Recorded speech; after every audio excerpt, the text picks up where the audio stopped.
Assalamualaikum warahmatullahi wabarakatuh. Sahabat muslim yang dirahmati Allah subhanahu wa ta'ala. Kisah Sya'ban, sahabat Nabi yang menyesal saat sakaratul maut. Sya'ban namanya tidaklah menonjol layaknya para sahabat yang lain, seperti Abu Bakar, Umar bin Khattab, Utsman bin Affan, Ali bin Abi Thalib, Zaid bin Sabit, dan lainnya. Sahabat Sya'ban memiliki kebiasaan unik yang selalu beliau jalani sepanjang hidupnya. Kebiasaan itu adalah beliau selalu hadir di dalam masjid sebelum sholat fardu berjamaah dimulai. Sya'ban selalu duduk di sudut masjid sambil beriktikaf. Alasan ia memilih sudut ruang masjid bukanlah supaya mudah untuk tidur sambil senderan, tetapi agar tidak mengganggu jamaah lain yang ingin beribadah. Suatu ketika Sya'ban tidak ada di posisi tempat ia biasa beriktikaf. Rasulullah yang hendak memulai sholat subuh berjamaah pun mulai bertanya-tanya, di mana Sya'ban berada? Kok tidak biasanya?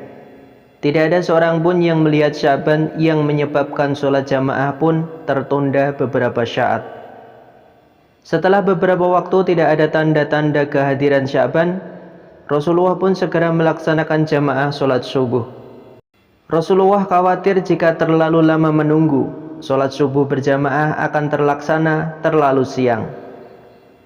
Selesai melaksanakan jamaah, Rasulullah pun bertanya kepada para sahabat yang hadir dalam jamaah sholat subuh itu, "Ada yang tahu di mana rumah Sya'ban?" Salah seorang sahabat mengetahui di mana persisnya letak rumah sahabat Sya'ban. Khawatir terjadi sesuatu terhadap Sya'ban, Rasulullah meminta agar diantarkan ke tempat kediaman Sya'ban kala itu. Dengan segera rombongan Rasulullah bersama para sahabat pergi untuk datang ke rumah Sya'ban. Perjalanan ditempuh amat panjang, hingga jarak antara masjid menuju lokasi kira-kira ditempuh mulai setengah sholat subuh sampai waktu afdol untuk melaksanakan sholat duha. Sesampainya di depan rumah, Rasulullah pun mengucap salam sambil mengetuk pintu. Kemudian keluarlah seorang wanita sambil membalas salam serta membukakan pintu. Rasulullah bertanya, "Benarkah ini rumah Sya'ban?" Wanita itu menjawab, "Iya, saya istrinya." Rasulullah kembali bertanya, "Bisakah kami bertemu dengan Sya'ban? Tadi pagi beliau tidak hadir waktu jamaah sholat subuh bersama kami."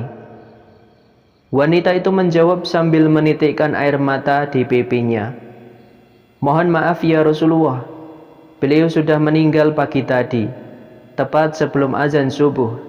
Inna lillahi wa inna ilaihi raji'un." Beberapa saat kemudian wanita itu bertanya kepada Rasulullah, "Ya Rasulullah, ada sesuatu yang ingin saya tanyakan kepada engkau."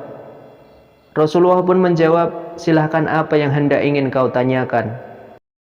Wanita itu berkata, "Tadi sebelum ia meninggal, ia berteriak 3 kali dengan kalimat yang berbeda."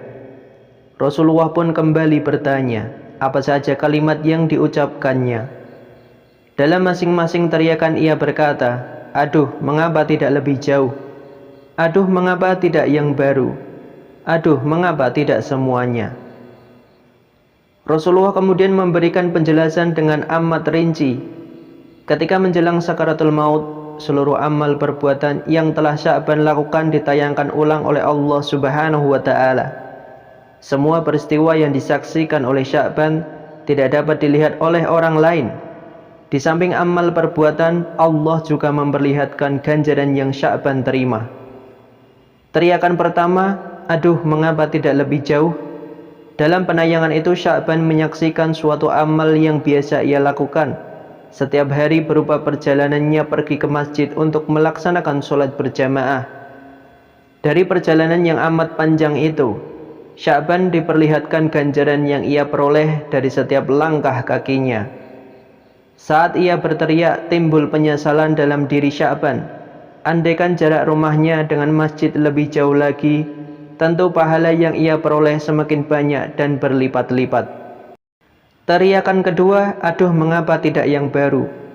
Saat musim dingin, angin menghembuskan hawa dingin yang menusuk hingga ke tulang.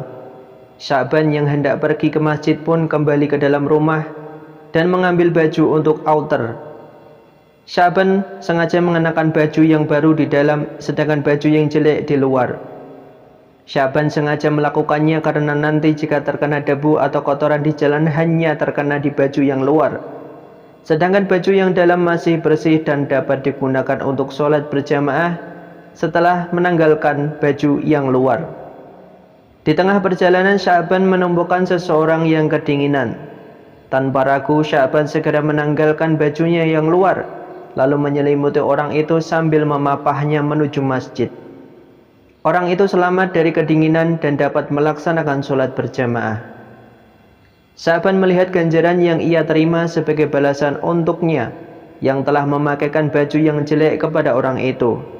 Sya'ban menyesal, seandainya ia memakaikan bajunya yang baru, pastilah ganjaran yang ia terima jauh lebih banyak lagi. Teriakan ketiga, aduh mengapa tidak semua? Suatu pagi Sya'ban hendak sarapan dengan sebuah roti dan segelas susu. Roti itu dikonsumsi dengan dicelupkan terlebih dahulu ke dalam susu hangat sebelum disantap. Sebelum memulai sarapan, datanglah pengemis di depan pintu rumah Sya'ban sambil meminta makan. Pengemis itu mengaku sudah 3 hari tidak makan sama sekali. Sya'ban pun merasa iba. Ia pun membagi rotinya menjadi 2 bagian sama besar dan juga membagi susu ke dalam 2 gelas yang sama banyak. Sya'ban pun diperlihatkan ganjaran yang ia terima dari memberikan sebagian roti dan separuh susu yang hendak ia makan untuk sarapan. Andaikan ia memberikan semuanya, tentu pahalanya jauh lebih besar lagi. Wallahu a'lam bishawab. Semoga kisah salah satu sahabat ini bisa menginspirasi kita semua sebagai umat Islam. Wassalamualaikum warahmatullahi wabarakatuh.